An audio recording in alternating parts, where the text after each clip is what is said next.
Hai guys, selamat datang di channel Ankun. Fans sama Jujutsu silakan merapat, karena di video kali ini kita akan membahas runutan cerita Jujutsu Kaisen setelah Mekamaru yang kembali menghubungi Yuji yang saat ini sedang menjalani pertarungan sengit melawan Choso. Lebih tepatnya, kita akan mereview manga Jujutsu Kaisen chapter 104 yang bersumber dari website Jujutsu Kaisen atau forum Reddit. Buat kalian yang belum lihat review chapter sebelumnya, bisa klik link di deskripsi atau bisa juga klik link di pojokan atas video ini ya. Dan buat kamu yang cuma ngikutin animenya atau tidak mau kena spoiler, Ankun sarankan mending stop videonya aja dari sekarang. Nah, di chapter 104 ini pertempuran Yuji melawan Choso berlanjut. Secara tidak langsung, Mekamaru juga membantu penyihir itu untuk membalikan keadaan. Penasaran? Oke, langsung aja kita bahas. Let's go!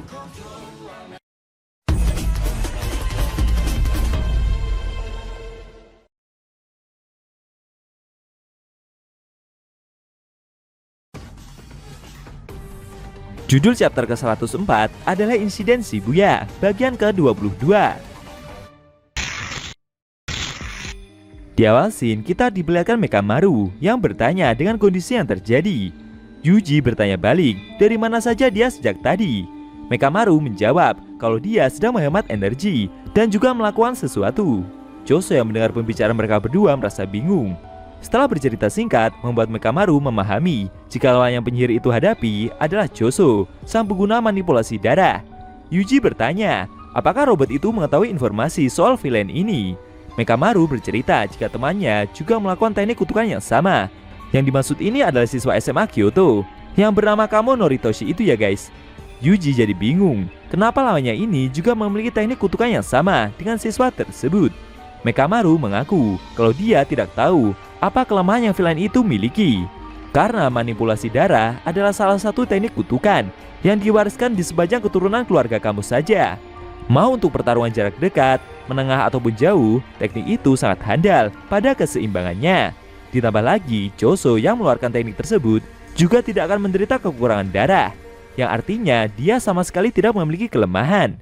Mendengar hal itu, sambil menghindari tembakan laser darah yang villain tersebut lancarkan, Yuji berterima kasih atas informasi yang Mekamaru berikan, meskipun dia sendiri juga merasa sebal. Lalu dengan susah payah, siswa tersebut masih terus berusaha menghindari teknik tembakan darah yang Choso lancarkan. Tidak lama kemudian, Mekamaru menyarankannya untuk mundur ke kamar kecil saja. Yuji yang mendengar saran itu merasa bingung. Robot itu bercerita jika dia tidak yakin apakah idenya ini adalah salah satu cara untuk meminimalisir serangan dari Choso. Tapi untuk saat ini, hanya itu satu-satunya saran yang bisa dia berikan. Menurut Mekamaru sendiri, kemungkinan berhasilnya sekitar 10% saja. Dia meminta maaf jika mungkin rencana ini akan gagal sekalipun. Mekamaru meminta Yuji untuk mati dengan berbagai diri. Karena kalau Yuji masih menghadapi lawannya dengan kondisi semacam ini terus-menerus, maka penyihir tersebut pasti akan tetap terbunuh juga. Mendengar perkataan itu, Yuji tersenyum dan berterima kasih.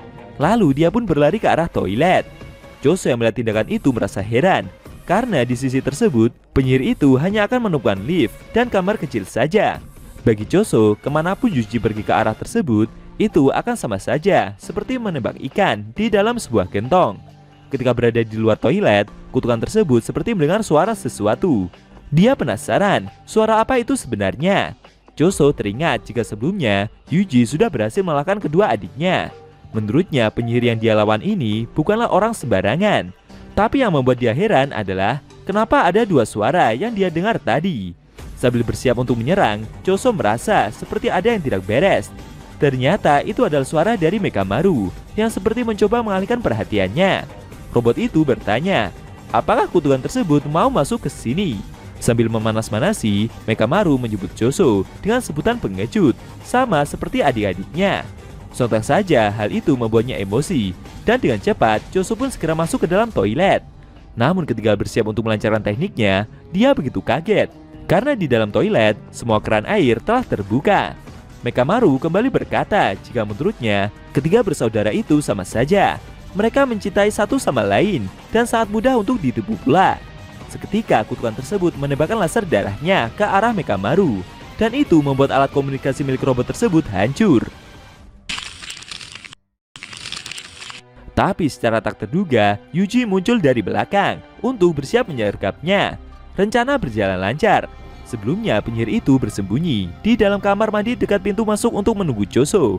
Sedangkan Mekamaru sendiri berperan sebagai pengalihan. Menurut robot tersebut, inilah kesempatan Yuji untuk membalikan keadaan, sekarang atau tidak selamanya. Kemudian penyihir itu memukul kutukan tersebut dengan sangat keras. Kejadian itu membuat Choso terpental masuk ke dalam toilet lebih dalam.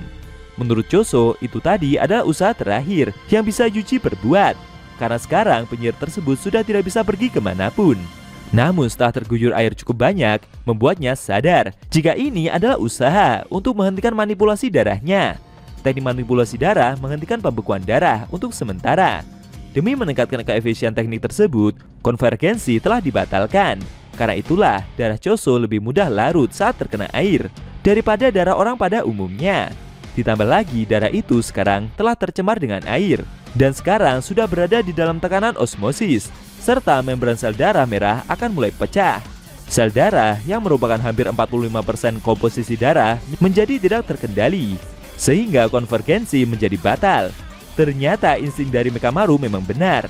Saat ini dengan kondisi spesifik ini, Choso tidak bisa mengendalikan darah yang ada di luar tubuhnya. Akan tetapi sambil mengambil kuda-kuda, dia masih bisa mengeluarkan tekniknya yang lain bernama Sekirin Jakudo atau sisik merah mengalir. Sebenarnya Choso sebagai petarung yang tidak berpengalaman tak paham dengan apa yang terjadi. Tapi dengan tetap tenang, dia bisa fokus untuk memanipulasi darah di dalam tubuhnya. Yuji yang melihat lawannya masih dalam kuda-kuda tersebut merasa bingung. Dia tidak paham dengan logika yang lawannya ini miliki. Kenapa orang tersebut begitu tenang? Tapi dia sendiri juga tidak punya waktu untuk menanyakan hal itu. Yang Yuji tahu sekarang, kutukan yang ada di hadapannya ini sudah berada di dalam jangkauannya. Sambil mengambil kuda-kuda, mereka berdua terdiam sesaat, diiringi suara keran air yang terbuka dengan begitu deras. Lalu pertempuran kembali berlanjut. Jual beli serangan tercipta, dan mereka saling melancarkan pukulan satu sama lain. Dengan susah payah, Yuji berusaha untuk menyudutkan volley itu. Namun Choso malah berhasil mendarahkan pukulannya. Akan tetapi Yuji juga berhasil membalas dengan tendangannya.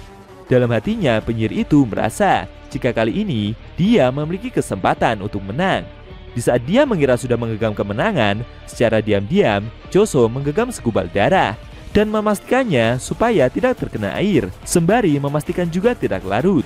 Segumpal darah itu dia kumpulkan dan dipadatkan hingga batas maksimal. Lalu kemudian ketika Yuji masih fokus untuk menyerang, secara tidak sadar orang tersebut melancarkan tekniknya.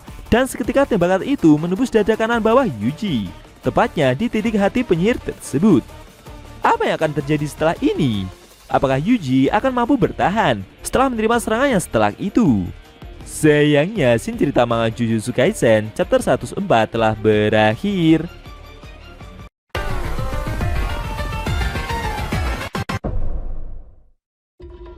Nah, itu tadi review manga Jujutsu Kaisen chapter 104 yang intinya memperlihatkan Choso yang dengan cerdiknya masih mampu mendarahkan teknik manipulasi darah dan menyerang dada Yuji sebelah kanan. Kejadian tersebut membuat penyihir itu begitu kaget sehingga menerima luka yang lumayan parah. Bagaimana menurut kamu? Jangan lupa tinggalkan komentar kalian ya. Kalau mau nonton review sebelum atau selanjutnya bisa klik link di deskripsi. Linknya udah Mimin taruh di sana kok. Buat kalian yang nonton review manga Jujutsu Kaisen secara maraton, bisa klik link di deskripsi juga ya guys. Oke, tekan like kalau suka sama video ini dan dislike kalau nggak suka. Jika ada kata-kata dari Enku yang kurang pas, Enku mohon maaf dan sampai bertemu di video review manga Jujutsu Kaisen selanjutnya.